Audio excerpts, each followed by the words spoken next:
Let's take a look at the first question on the practice exam for Calculus 1. So here's the question. Find values of a and b that make f continuous everywhere. So we have this function that's defined by cases, and to make it continuous we just have to make sure that all the parts join up, right? What's going on here? Oh no, I'm having some kind of problem. Maybe I can fix it. Hold on. Okay, let's see. And alright. Yes, okay, fantastic. So, this thing is going to look like something, and it's going to go until 2, right? And then this other thing is going to link up with it at 2. We have to pick a and b so that it links up at 2. And then it will cut out somewhere, well, it'll cut out exactly at 3, right? And then we have to make a and b so that the blue line connects with the red line, and also so that the green line connects with the blue line. Okay, so let's do the algebra. So what we need to know for one thing is, what is this thing doing at 2 where they're supposed to connect, right? I need to know what that point is. Notice that if I just plug 2 in, then I get 4 minus 4 over 2 minus 2 is 0 over 0, right? So it's not defined, but we can still find what the limit is. Two different ways. I'm going to do it the fancy way using L'Hopital's rule, but you could just factor the numerator and then cancel out the common factor of x minus 2. But let's do it this fancy way. Look at the limit as x goes to 2 from the left of x squared minus 4 over x minus 2. So it's 0. We just saw that this limit is of the form 0 over 0. It's indeterminate, so we can use L'Hopital's rule. So just take the derivative of the top and the bottom, and you get 2x on the top and 1 on the bottom. And the limit is x goes to 2 from the left, and done, right? At this point we can just plug in 2, and so the answer is 4. Alright, so the height at which the red line connects with the blue line is 4. So we can think of these two things that are left as just a system of two equations and two unknowns. So how do we set that up? So let me set up the equations. Okay, so what do we want? We want, when we plug in 2 here, for 4 to come out. So let me just say that in algebra.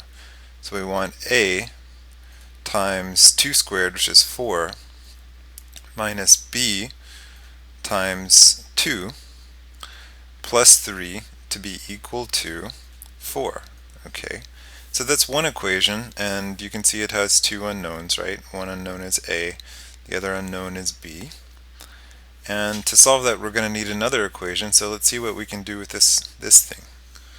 Alright, so let's just write out this other condition we want. We want, when 3 goes in, for this thing in the box to be equal to this thing on top, right? So let's just write that out in algebra. So we want a times 3 squared, which is 9, minus b times 3 plus 3 to be equal to 2 times 3 minus a plus b. Okay, and so this I can write these in nicer form. So maybe I should do that. Maybe I'll just write these both as something equal to 0. So this top thing is going to be the same thing as 4a minus 2b, and then what else? Take 4 from both sides and you get minus 1 equals 0. And what about this other thing? Let me add a to both sides, and that will give me 10a, right? And what's going on with b here? I'm going to subtract b from both sides, so it'll be minus 4b.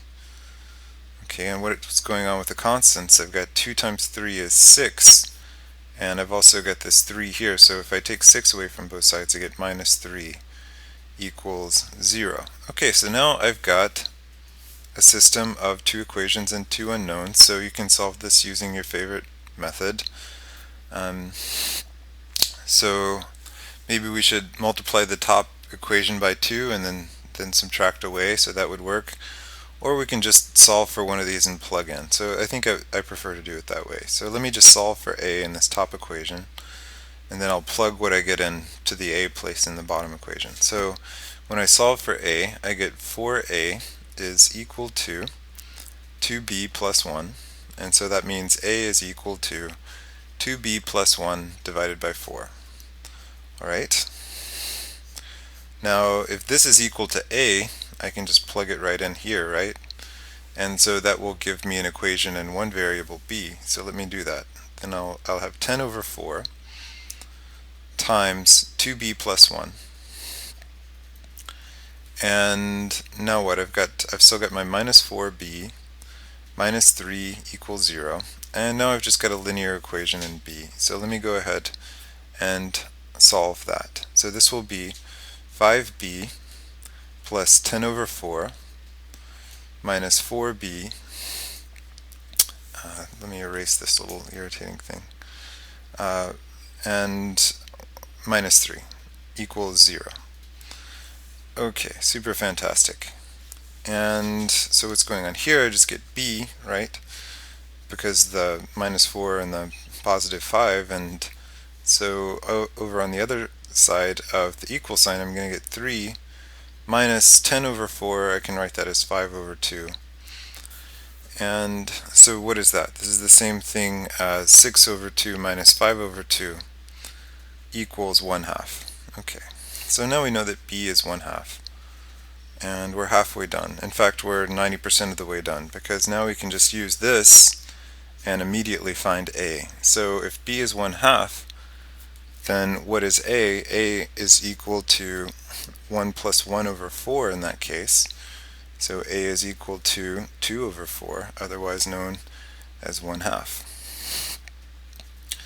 Alright, and if I were you, I would now check that everything works out when we make the substitution for a and b. And I've already done that here in a plot. So I know this is kind of hard to see maybe, but maybe I should zoom. Well, the screen is just small. But you can see here on the left is the black line, here's the red line, which is the middle equation, and the blue line is the last equation.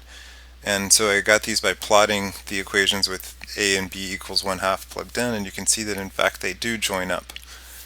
But you won't have a graphing calculator on the exam, right? So you'll just plug in the values and see that they're equal. And that's it.